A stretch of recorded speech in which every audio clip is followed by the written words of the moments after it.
नमस्कार दोस्तों, जय हिंद। प्यारे साथियों, मैं स्वागत करता हूं अपने छोटे से परिवार AS8 इंग्लिश क्लासेज पर। उम्मीद करता हूं कि आप सभी अच्छे से पढ़ाई कर रहे होंगे और जो आपके पिछली क्लास है 3 क्लासेज में कराया हूं उनको आप देख चुके होंगे और उनका रिवीजन भी कर रहे होंगे और स्पोकन की क्लास आपकी रेगुलर चलती रहेगी और उसकी आप तैयारी कर रहे होंगे। मैंने जैसा आपसे कहा था कि आपको कहीं भी जाने की जरूरत नहीं है, पेड कोर्स लेने की जरूरत नहीं है। मैं पूरा इंग्लिश का क्लासेज फ्री में इस पे कराऊंगा मेरे दोस्त। मैं एडिट करा रहा हूं और मैं आपसे एक ही आग्रह करूंगा कि आप नए हैं तो चैनल को लाइक शेयर सब्सक्राइब करना ना भूलिएगा।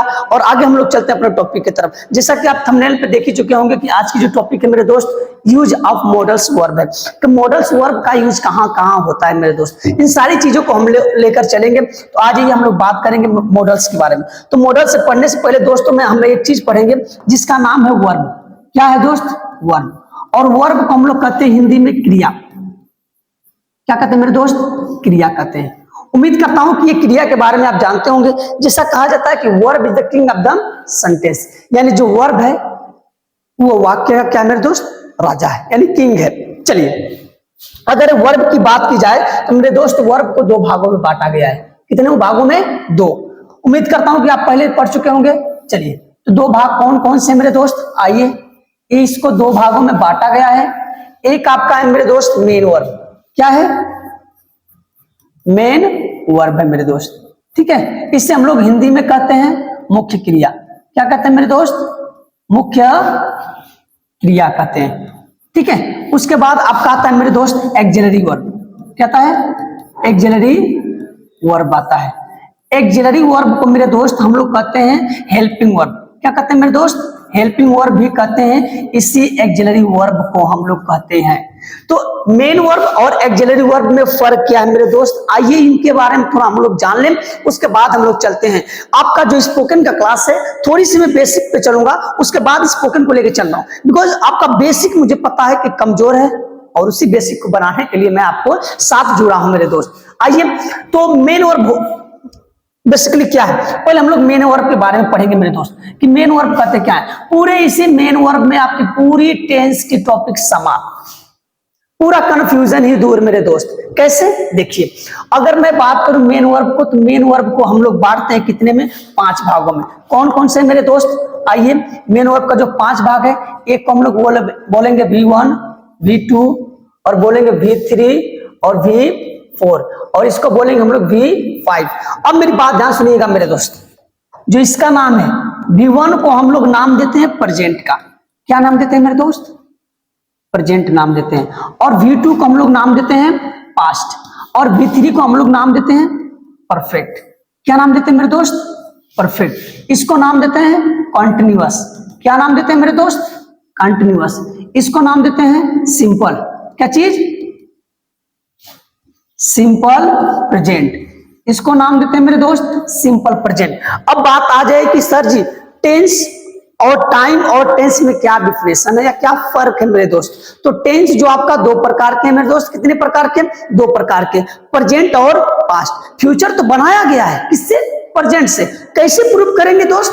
तो मैं यहां पर लिखा हूं V1, V2, V3, V4, V5। इस सभी में मैंने प्रेजेंट और पास्ट का जिक्र किया है, लेकिन फ्यूचर का जिक्र नहीं किया है मेरे दोस्त। इसका मतलब फ्यूचर टेंस होता ही नहीं है, वो एक टाइम है। अगर यहां पर मैंने लिख दिया गो और सेकेंड फॉर्म में लिख दिया क्या चीज? वेंट। और थर्ड फॉर्म में लिख दिया गॉन। फोर्थ फॉर्म में लिख दिया गोइंग। क्या लिख दिया? गोइंग। फोर्थ फॉर्म में, फिफ्थ फॉर्म लिख दिया गोज। क्या इतनी बात आपको समझ में आई? बिल्कुल सही। अब आपसे सवाल अगर पूछा जाए कि अगर किसी वाक्य के, अच्छा किसी वाक्य में गो होगा तो कौन सा टेंस होगा? बिल्कुल घबराइए नहीं, प्रेजेंट होगा। Very good. अगर वेंट होगा तो पास्ट होगा, अगर गॉन होगा तो परफेक्ट होगा, गोइंग होगा तो कंटिन्यूअस होगा। इसी तरीके से गोज होगा तो सिंपल प्रेजेंट होगा। क्या इतनी बात क्लियर हुई? ये दोनों तो समझ गए, लेकिन कंफ्यूजन है ये दोनों में। सर प्रेजेंट का, पास्ट का, फ्यूचर का, प्रेजेंट का, पास्ट का, फ्यूचर का, किसका कंटिन्यूअस है किसका परफेक्ट? समझ गया ना? मैं मुझे पता था आपके अंदर एक कंफ्यूजन है।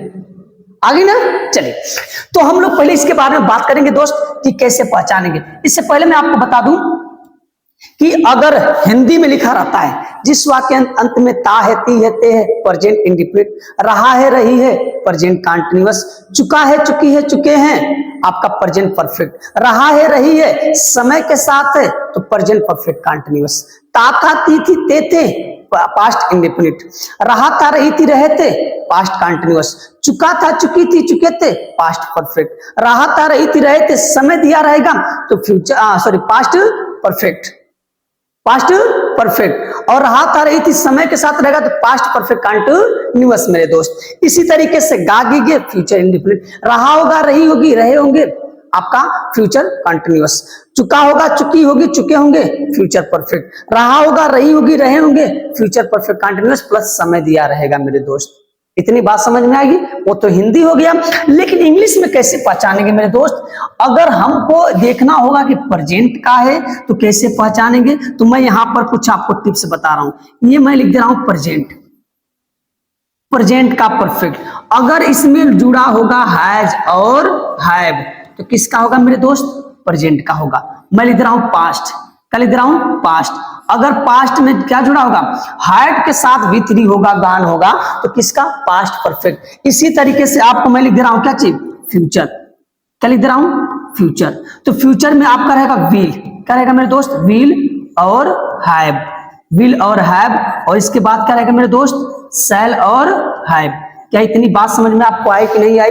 यानी विल हैव और शैल हैव है तो फ्यूचर परफेक्ट। इसी तरीके से मैं यहां पर प्रेजेंट की अगर बात करूं तो बिल्कुल ना घबराइएगा, क्योंकि ये आपके लिए बहुत ही बेसिक है। मैं लिख दिया पर प्रेजेंट, क्या लिख दिया? प्रेजेंट। अगर मैं यहां पर इज, एम और क्या चीज मेरे दोस्त? आर, तो ये प्रेजेंट कंटिन्यूअस। इसी में मैं लिख दूंगा पास्ट। तो अगर मैं लिख दूं वाज, क्या चीज? वाज और वर, तो ये हो जाएगा पास्ट कंटिन्यूअस। यहीं पे मैं अगर फ्यूचर का लिख दे रहा हूं मेरे दोस्त, फ्यूचर, तो हो जाएगा क्या चीज मेरे दोस्त? विल, विल बी और शैल बी। क्या इतनी बात समझ में आई कि नहीं आई?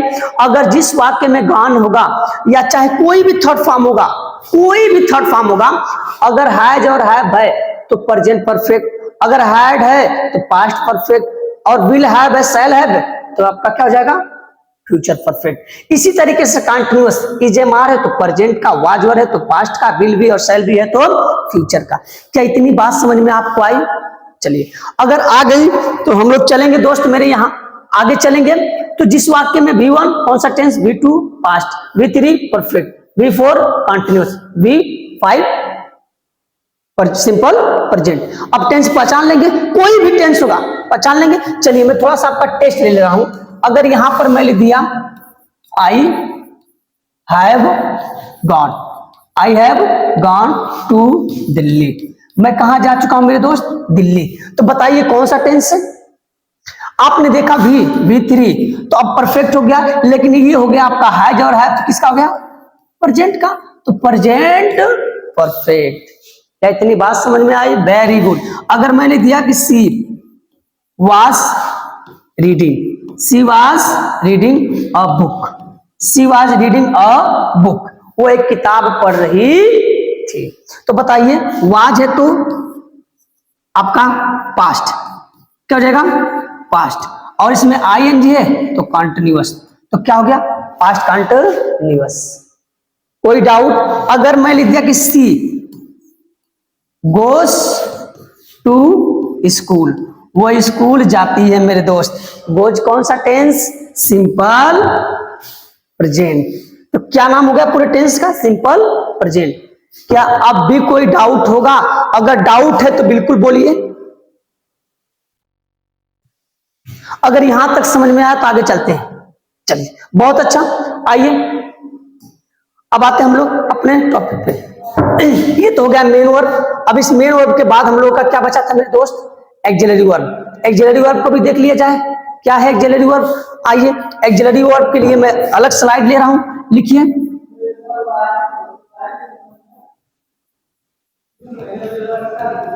Axillary, axillary verb. ठीक है, आ जाइए। एक्सिलरी वर्ब किससे कहते हैं मेरे दोस्त? बेसिकली अगर एक्सिलरी वर्ब को देखा जाएगा मेरे दोस्त इसे मैं 3 भागों में डिवाइड कर रहा हूं। कितने भागों में? 3 भागों में डिवाइड कर रहा हूं। ठीक है, अच्छा जी, मैं 3 भागों में डिवाइड क्यों कर रहा हूं? इनका नाम क्या क्या है? तो एक्सिलरी वर्ब के 3 पार्ट हो जाएंगे। एक को हम लोग बोलेंगे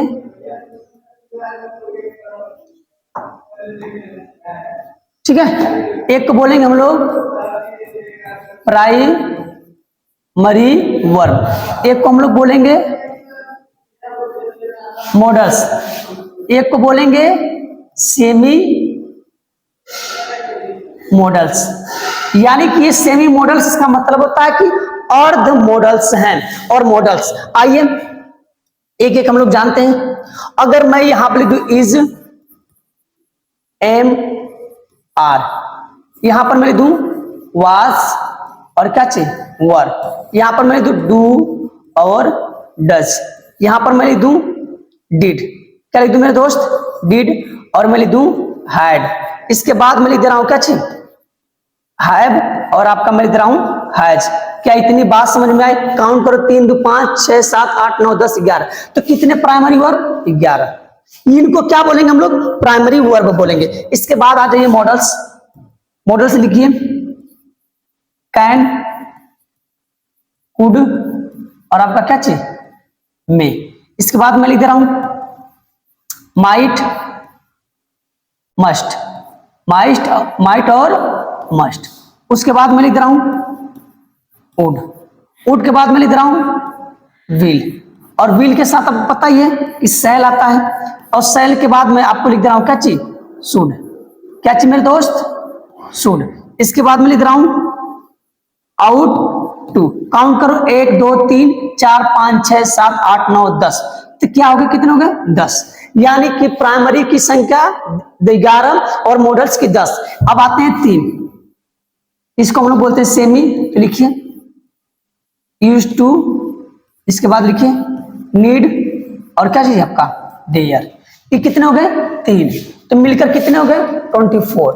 तो अब तक पूरे ग्रामर में कितने एक्सिलरी वर्ब है मेरे दोस्त? 24। और इन्हीं 24 को नाम देते हैं हेल्पिंग वर्ब। क्या नाम देते हैं मेरे दोस्त? हेल्पिंग वर्ब नाम देते हैं। जब यह किसी मेन वर्ब से पहले आएंगे तो उनको बोलेंगे हेल्पिंग वर्ब, और इनको भी बोलेंगे क्या चीज? Models verb. क्या बोलेंगे? Models verb. ये भी हेल्पिंग वर्ब का काम करते हैं। अगर मेन वर्ब से पहले आए तो हेल्पिंग वर्ब, अगर मेन वर्ब के बाद आए, लेकिन इसका रीजन है कि बिना मेन वर्ब के ये यूज नहीं होंगे। क्या इतनी बात समझ में आई आपको? अगर आई तो चलिए आगे चलते हैं हम लोग। इतनी बात अगर समझ में आई तो वेरी गुड। ये आपके एक्सिलरी वर्ब के आपके प्रकार हैं। तो is, am are, was, were, has, have to, इनका यूज कैसे कैसे हम लोग को पढ़ना है, एक एक करके मेरे दोस्त हम लोग अब पढ़ेंगे। मैं उठा ले रहा हूं आपको मॉडल्स। पहले मैं मॉडल्स पढ़ाऊंगा क्योंकि हमारा थंबनेल क्या था? मॉडल्स था। तो मॉडल्स को हम लोग पढ़ेंगे मेरे दोस्त। आ जाइए, तो हेडिंग डालिए मॉडल्स। मॉडल्स क्या है?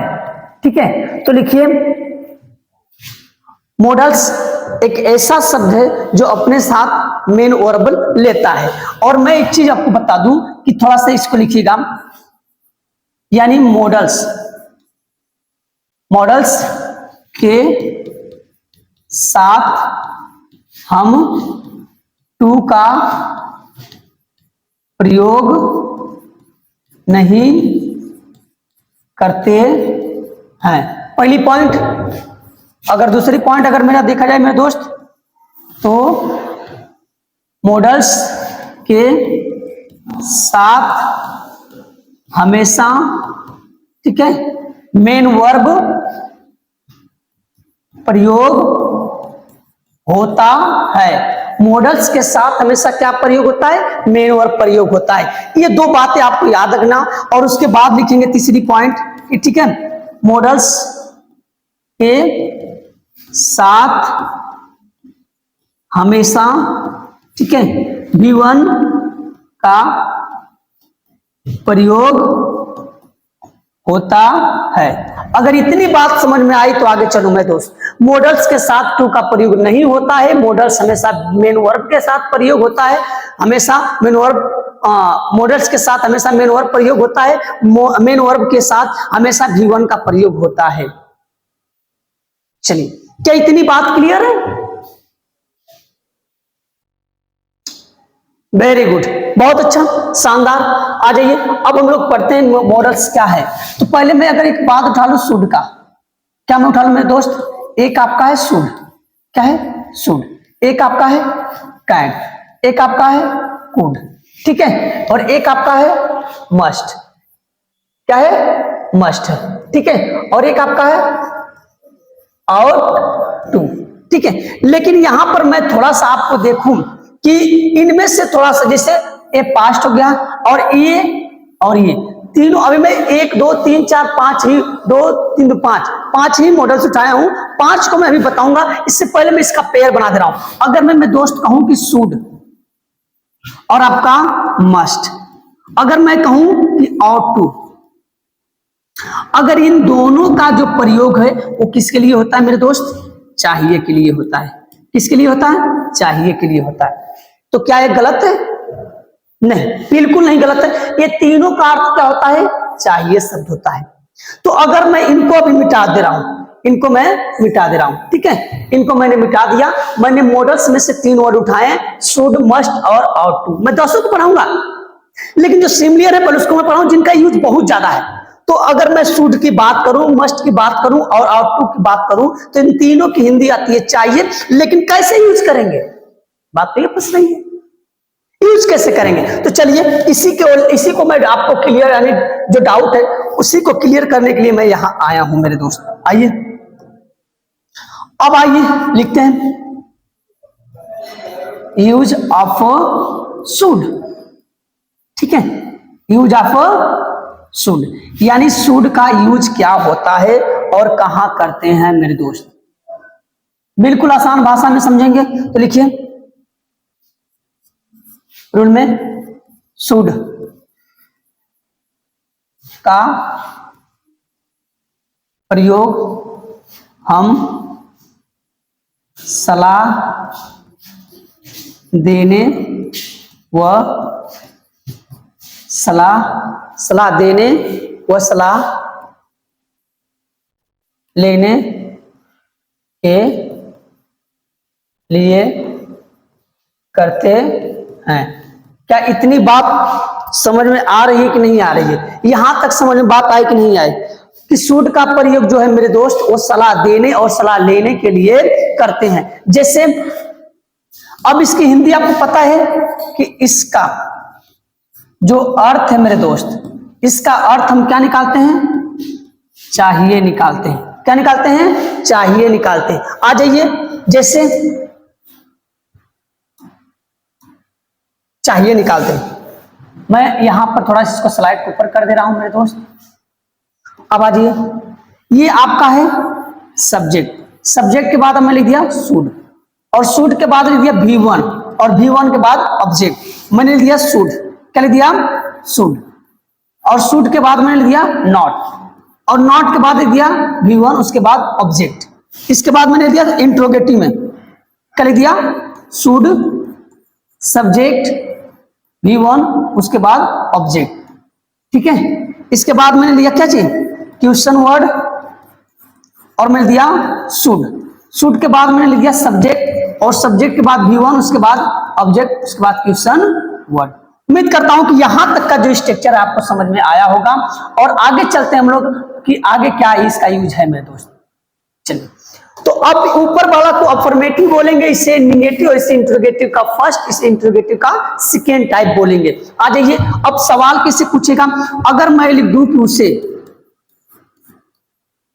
घर जाना चाहिए, किसे घर जाना चाहिए मेरे दोस्त? उसे। तो क्या मैं सलाह दे रहा हूं कि नहीं दे रहा हूं? सोचो, ये सलाह दे रहा हूं कि नहीं दे रहा हूं? तो उसे की इंग्लिश ही, और ही के साथ मेरे दोस्त शुड, क्या यूज होगा? शुड। और शुड के बाद क्या है? गो। क्रिया क्या है? गो। और कहां पर? ही शुड गो, और कहां पर? होम। क्या इतनी बात समझ में आई कि नहीं आई?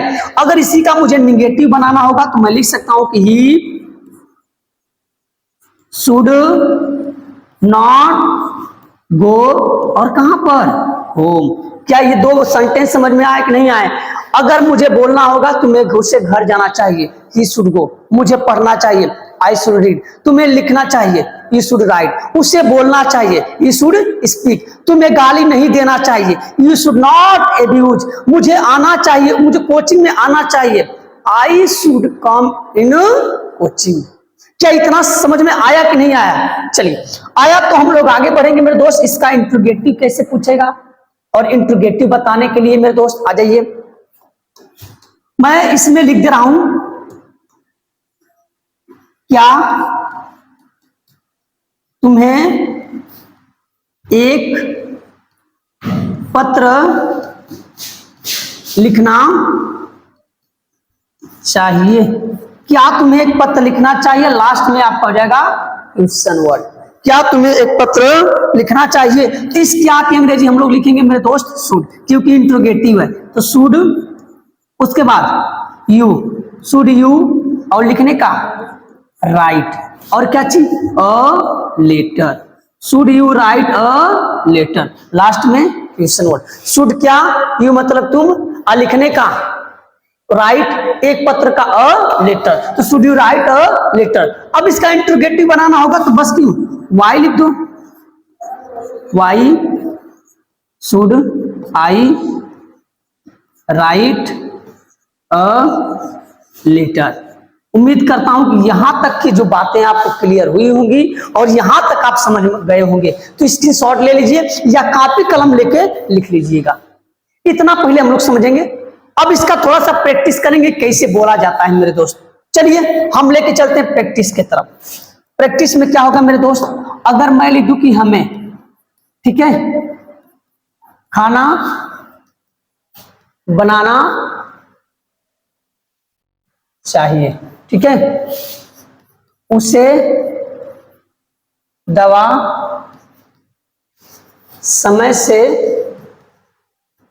खाना चाहिए, ठीक है, ये समझ दूं, क्या हमें बाजार आना चाहिए? क्या हमें बाजार आना चाहिए? उसे कहां पढ़ना चाहिए? उसे कहां पढ़ना चाहिए? ये चार सेंटेंस हम लोग कैसे लगाते हैं, देखो। हमें खाना बनाना चाहिए तो हमें इंग्लिश क्या जाएगी मेरे बच्चे, वी, क्या जाएगी, वी, और वी के साथ शुड लगेगा, और शुड के बाद आपका क्या हो जाएगा, बनाने का कुक। क्या चाहिए मेरे दोस्त, कुक, और क्या बनाना चाहिए, फूड। इतनी बात समझ में आई? उसे दवा समय से खाना चाहिए, उसे का ही, आही के साथ शुड, और दवा खाने का टेक मेडिसिन, और आपका समय से तो on time, on time, on time. क्या ये माछी बड़ी परेशान करे यार, इसको मारना बेकार है इसको मारना क्या है जी, बेकार है। चलिए, क्या हमें बाजार आना चाहिए तो क्या कहेंगे जी, शुड। क्या कहेंगे मेरे दोस्त, शुड, शुड हो जाएगी, और उसके बाद बी, माछी परेशान करेगी देरी से, शुड बी, और क्या करना चाहिए, कम, और कहां पर, टू मार्केट। बेचारी भाग गई, ठीक है, चली गई कहीं, परेशान बहुत थी, आ जाइए। उसे कहां पढ़ना चाहिए तो कहां कहेंगे जी, वेयर, फिर आ गई वेयर, उसके बाद शुड, और क्या चाहिए, read. Where should we read, where should, मैं वी तो लिखा ही नहीं, ये भुलवा दे, ही रहेगा, ही, वेयर शुड ही क्या चीज, रीड, लास्ट में क्वेश्चन वर्ड। क्या ये समझ में आया कि नहीं आया? इतना समझ में आया कि नहीं आया? अगर आया तो एक दो और मैं दे दूंगा आपको एग्जाम्पल टेस्ट से। मैंने लिख दिया, हमें तुम्हारे लिए एक गीत गाना चाहिए, ठीक है। इसके बाद में लिखता हूं, क्या सर को तुम्हें, ठीक है, पढ़ाना चाहिए। ये दो सेंटेंस मैं आपको दे रहा हूं कि आप मुझे कमेंट बॉक्स में इन दोनों का आंसर लिखकर बताएंगे मेरे दोस्त, ये दोनों का आंसर क्या है। और उम्मीद करता हूं कि जितना मैंने पढ़ाया था वो आपको समझ में आया है। अगर आ गया है तो कमेंट करके जरूर बताइएगा, और कोई भी डाउट होगा तो इसका नेक्स्ट पार्ट मैं लेकर आ रहा हूं, उस नेक्स्ट पार्ट में आपको पूरा क्लियर मैं कर दूंगा मेरे दोस्त। तब तक के लिए